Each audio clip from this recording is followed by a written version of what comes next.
pagi, selamat siang, selamat sore, dan selamat malam Bu Lucy dan teman-teman sekalian. Hari ini saya akan menceritakan tentang autobiografi saya yang berjudul nama saya sendiri, yaitu Rio Valentino Gunarto Putra. Halo semuanya, perkenalkan nama saya adalah Rio Valentino Gunarto Putra. Saya lahir di salah satu kota pahlawan di Indonesia, yaitu kota Surabaya. Namun secara akte, saya itu lahir di kota Bogor. Memang agak jauh sih dari Surabaya ke Bogor. Tapi memang kenyataannya saya di akte itu saya lahir di Bogor, cuman kenyataannya saya lahir di Surabaya. Saya memiliki cita-cita menjadi seorang pembalap F1 seperti idola saya, yaitu Max Verstappen. Seperti di intro tadi, saya merupakan anak pertama dari dua bersaudara, yang dimana adik saya itu berumur 9 tahun dan duduk di bangku sekolah dasar di kelas 1. Adik saya mengalami yang namanya speech delay dan juga kemunduran selama 3 tahun yang menyebabkan dia bersikap layaknya anak umur 6 tahun di umurnya dia sekarang yang 9 tahun. Sekarang saya duduk di kelas 3 SMA atau kelas 12 di sekolah Kristen Ora et Labora.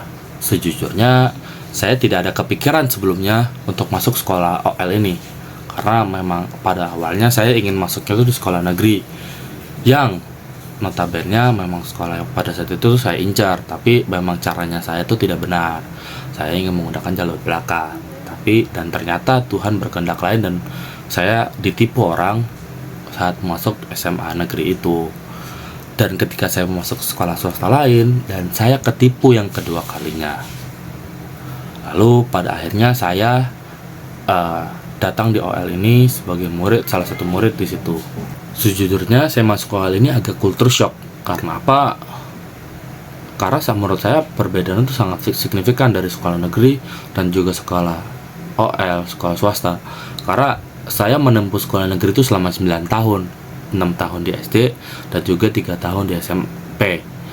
Dan menurut saya itu benar-benar perbedaan banget, karena di SMA OL ini saya ngerasa bahwa mereka sangat menghargai namanya perbedaan, keberagaman. Dan di negeri yang sepengalaman saya, ada orang yang berbeda sedikit secara entah itu budaya, agama, atau apapun itu akan sangat dipisahkan lah dari yang lain gitu.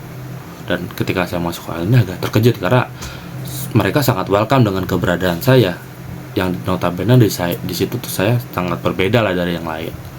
Ketika saya kecil, sekitaran TK atau SD, saya merupakan anak yang sangat cengeng dan juga anak yang nakal.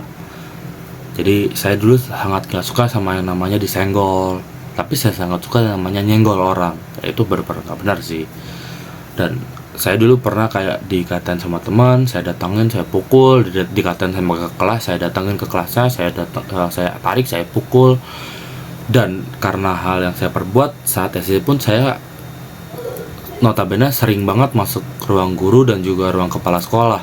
Orang tua saya juga sering banget dipanggil karena kejadian saya, karena kelakuan saya. Bahkan paling parah itu saya pernah SD itu pernah, jadi sekolah saya itu ada yang namanya tuh kolam ikan, dan saya pernah buang air kecil di situ karena emang iseng aja. Dan karena itu juga orang tua saya dipanggil. Dan ya memang saya dulu nakal banget, teman. Pada akhirnya saya bisa lulus dari SD itu benar-benar saya kaget karena nilai saya lumayan bagus, karena zaman itu masih menggunakan sistem USBN dan nilai saya itu adalah 26, 5,1, yang dimana IPA MTK saya 9 dan bahasa Indonesia saya itu 75. Ya agak anjlok itu bahasa Indonesia sih memang. Dan hal itu berkelanjutan hingga saya SMP. Saya merupakan anak yang sangat berubah dari sebelumnya yang nakal, bandel, cengeng, menjadi anak yang pendiam, selalu menghindari masalah, dan juga ya lebih sabar lah orangnya. Saya notabene juga saat SMP itu anak yang pintar, karena saya bisa dudukin ranking 2 di kelas. Dan jika dihitung paralel pun, dari 6 kelas saya masih pede buat masuk 5 besar. Dan berlanjut ketika COVID kelas 8 itu saya benar-benar berubah drastis menjadi anak yang lebih malas. Dan ranking saya tuh dari 2 bisa turun ke 5, ke 4. Saya pernah rekor tuh pernah turun ke 6. Dan karena memang saya males, bahkan saya lebih dominan main game daripada belajarnya ketika COVID itu. Kan pernah di tengah-tengah Zoom meeting kelas, saya itu masih sempat untuk bermain game. Memang nggak benar sih.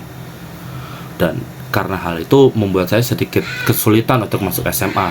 sehingga saya harus menggunakan itu tadi, jalur belakang untuk masuk SMA, yang membuat saya ketipu hingga ratusan juta untuk masuk sekolah SMA negeri ini dan juga SMA swasta yang saya tuju, yang saya pilih waktu itu, dan ketipu juga ujung-ujungnya. Total tuh hingga hampir menyentuh ratusan juta lah untuk masuk, buat ketipunya itu doang. Dan masuk di OL itu benar-benar suatu culture shock. Mungkin adalah semingguan itu saya masih masih struggle banget lah untuk masuk sekolah tuh. Sering banget kayak di pagi-pagi tuh tiba-tiba rasanya mau nangis aja. Saya biasanya tuh lari ke toilet, terus nangis di dalam toilet. Itu masih suatu hal yang wajar, karena kayak saya ngerasa bahwa Tuhan tuh nggak adil. Kenapa Tuhan tuh ngasih cobaan tuh yang berlebihan seperti ini? Kenapa saya, kenapa nggak yang lain gitu? Cuman seiring berjalannya waktu, saya juga berpikir kayak, ya sudahlah, memang mungkin ini jalan Tuhan, dan saya mungkin lebih berdamai dengan keadaan dan juga menerima dengan kenyataan. Dan saya selalu melihat ke depan dan menjadikan yang di belakang itu sebuah pembelajaran untuk menjadi lebih baik ke depannya. Sekian dari cerita dan juga penjelasan saya. Terima kasih.